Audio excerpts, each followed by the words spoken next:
多伦多这个冬天实在是太暖和了，都没有雪呀、怎么办呢？没滑到雪，不行，走，找雪去。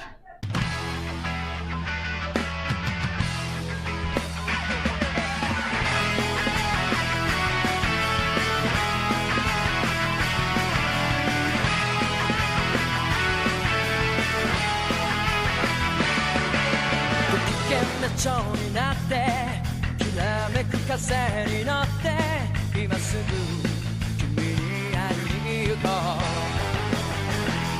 うだけど、明日の予定もわからないミステイしかしないイメージしてだけど頼りない翼でもきっと飛べるさ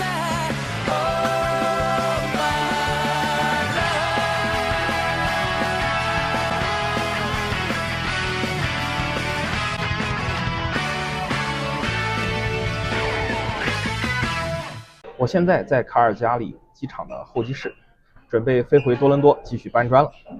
在雪季的末尾，有幸和8个小伙伴来向往已久的滑雪圣地 Banff 休了个春假，感觉整个人都更有精神了呢。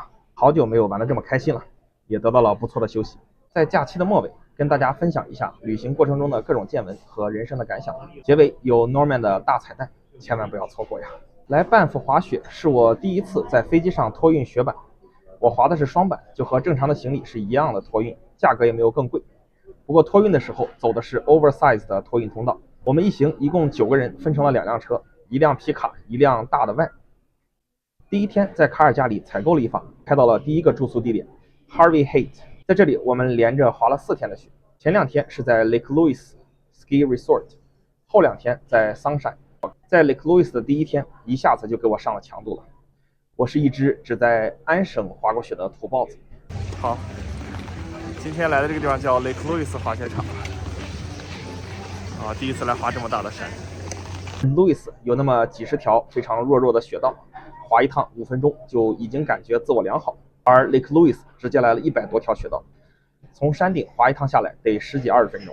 从山下往山上走的过程中，开始是茂密的树林，主要就是松树。走着走着呢，就没有树了。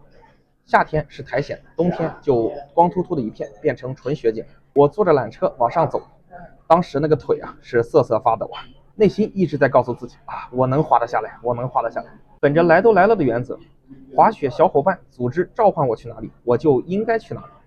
组织在哪里滑，我就得顶上啊。Lake Louise 的各种黑道、蓝道，我都还算勉强能应付。不过感觉还是比安省的雪道难得多呀。无论是 St. Louis 还是蓝山的雪道都没有这么难的。踉踉跄跄第一天滑完，我感觉自己都快累崩了，腿已经不是我自己的了。可是大家都在滑呢，我也得坚持下去，别人能做的我应该也能做吧。我们分成了2组人，大神组和普通组。我显然是要跟着普通组混混的选手啊，滑正常的道。大神们那是直接往下跳的。大神组还在后山继续整活，坐缆车到山上之后继续 hiking 爬了一段山路，来到更高的区域滑野雪，也就是没有人滑过的刚下的雪，也是雪区没有开放的区域。第3天开始，我们一行人转战了一个新的雪场桑善滑雪场。腿呢渐渐没有那么酸了，有一点开始适应了这样一个拉练的节奏。刚感觉应该没问题了吧，现实就又来打脸。桑善的难度跟 Lake Louise 比，那又是上了一个台阶的。有一条雪道叫 Waterfall， 陡的程度超出了我的想象，在安省根本就没见过。那真的是 Waterfall， 简直就是直上直下。不过这个雪道并不是特别长，最后我实在是下不来了，我就把自己的双板脱掉了，交给了小伙伴让他们扛下来。我自己呢则面朝下，人趴在雪上滑了下来，根本刹不住车啊。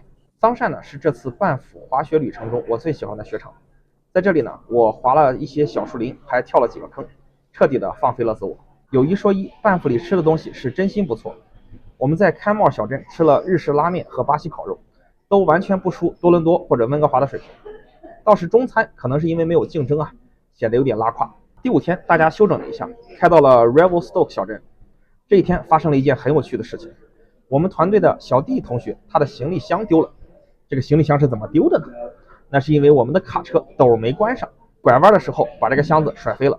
很神奇的是，小弟的同学行李箱是有 AirTag， 不过信号都是 delay 的，显示的都是8分钟、10分钟前的信号。最开始我们在高速的匝道拐弯的地方找了半天没有找到，这是当时行李箱信号显示的位置。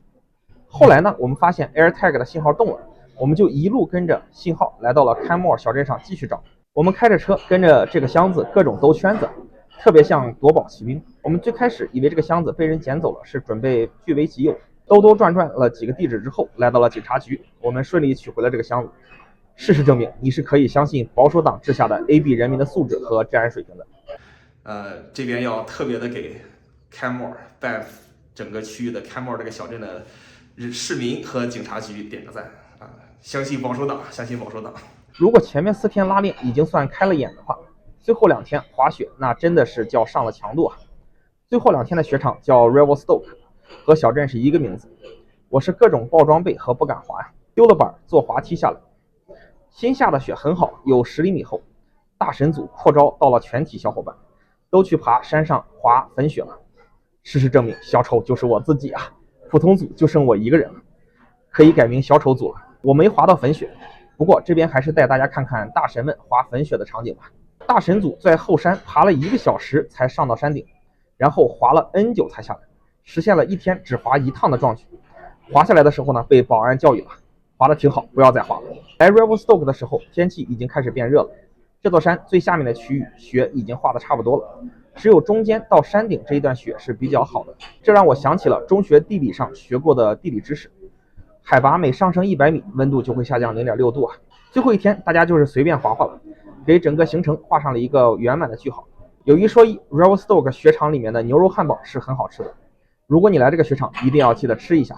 我之前从来没有过连续滑雪6天的经历，这次可以说是全方位的挑战了我的体力和耐力的极限。听说别人去这样的连续滑雪的行程都是要提前1个月去 gym 开始健身做好准备的，我呢啥也没干。不过有的时候不逼一下自己都不知道自己的潜力有多大呢。人生呢可能就是得不断的尝试突破一下自己的 comfort zone， 做一点 comfort zone 之外的事情。当然呢也不要步子迈得太大了，扯到那啥嘛，一点一点的尝试。再来聊一聊一起跟大家出行的小伙伴们吧，真的是很高兴能和大家一起度过这趟旅程。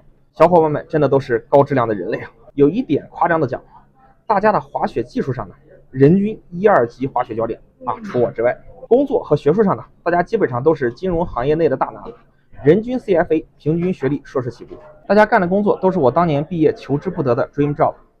有的人在顶级投行做 VP， 有的人在大中型基金做分析师，有的人在自己开 crypto 加密货币的基金，管5000万加币的资产，还有人在咨询公司做高级经理，在保险公司做分析师的。大家的知识储备量都是很大程度刷新我3观的。另外要说一点，小伙伴们的身材真的是超级的棒啊，除了我之外。毕竟这些工作每周都是要动辄干60-70个小时的，加班是常态，身体不好是绝对干不动的。我们还有一位小伙伴 J 先生，其实不是来滑雪的，而是来散心的。J 先生呢，刚刚经历了一波职场 PUA， 被老白男上司搞掉了一波 promotion 晋升。事实证明，金融行业对亚洲男性的歧视在加拿大确实是真实存在的。很多时候叠满政治 buff 的黑人女性晋升确实更有优势。J 先生这几天都有开车接送我们滑雪，我们可以说享受到了 VIP 的待遇。之后他会在家里看看书，听听歌，保持一个田园牧歌的生活状态。不过我感觉J先生在旅行结束的时候心情应该是有变好的，投了一波简历啊，做了点事，总会让自己的焦虑减少嘛。此处不留爷，总有留爷处啊！我真诚的希望同行的每一位小伙伴以及屏幕前的你，都可以在自己的领域越做越好，成为我们这一代华人在加拿大的脊梁。就像教父的创业路线，第一代人搞钱，第二代人想办法在社会上提升家族的地位。这批小伙伴们，大家在金融行业做的职位主要是集中在 quant 类型的工作，属于很努力很辛苦学习才能达到的高度。其余像小李子这样在华尔街之狼里靠动动嘴皮子就能赚大钱的职位，依然把持在老白男群体的手中。我相信只有华人能够真正的挤进加拿大各个行业的头部圈层，才能慢慢的让职场对华人的歧视根本反转。正义和公平都是靠血和汗打拼出来的。这样的中产阶级奋斗中的年轻人，不仅仅是华人的脊梁，同时也是加拿大的脊梁。交着53%的税，挨着最毒的打，干着最难的活，养着最多的难民，中产阶级是真的不容易啊！去年我有一期视频讲到了加拿大中产阶级为什么这么难，感兴趣的朋友也欢迎去看看。最后给大家八卦一下班夫景区的旅游房产，我觉得可以说一个字总结，就是贵，真的是贵到没谱了。我们后3天住的 Airbnb 是一个4室3卫的 condo， 大概有1300尺，同楼里类似的房源小一点的991尺的房子，居然挂价卖97万，这差不多是1000块钱一尺了。景区 Revelstoke 里面各种各样普通的 house 价格也动辄100万以上，还有一些比较豪华的200万多的、400万多的、700万多的比比皆是。这个价格在我看来是非常扯淡的。小镇虽好，可是你什么身份啊？房价这是要超多伦多赶洛杉矶了吗？很多时候这些房子其实并不好卖，经常半年也卖不掉。安省其实也有很多这样的 vacation home 旅游房产，价格也涨到了非常不合理的程度。长期来看，这样的物业一定是会有一波明显的 correction 的。这些旅游区趁着房子有一定稀缺性，可能感觉到自己支棱起来了。但是当地的开发商肯定不会放过这种商机的，他们肯定会想着多建一些房子来，卖给大佬自用或者投资人出租。这个时候 supply 一上来，在高点买旅游区房子的人很容易就被套住。现阶段买核心区，像多伦多 downtown 这样的区域 ，short sell 旅游区是在我看来非常正确的房地产的操作。如果有人给你兜售旅游区的度假屋，尽量还是要躲着的。如果市场允许我 short sell Banff 的房子的话，那我肯定是会冲在第一线的。最后再感慨一下，真的是好久没有玩得这么开心了，感觉1个星期不太动脑子，只是动胳膊动腿的生活，确实是有休息到。这趟旅程真的很短暂，可能人生的美好就在于体验不一样的美，虽然每一种美可能都是短暂的。班夫的山也是真的很美啊，很多时候我都想卖了房子搬到这边来住了。不过这边还是要鼓励自己一下，回多村好好搬砖吧，也要定期的体验一下努力工作的美。我自己已经开始期待下一次这样的旅程了。最后呢，是答应大家的彩蛋激动的心，颤抖的手，来看看我到底有没有变瘦一点点。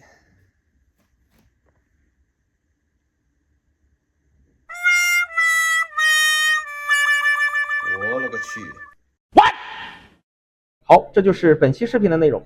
点关注不迷路，房子上的问题找 Norman 就够了。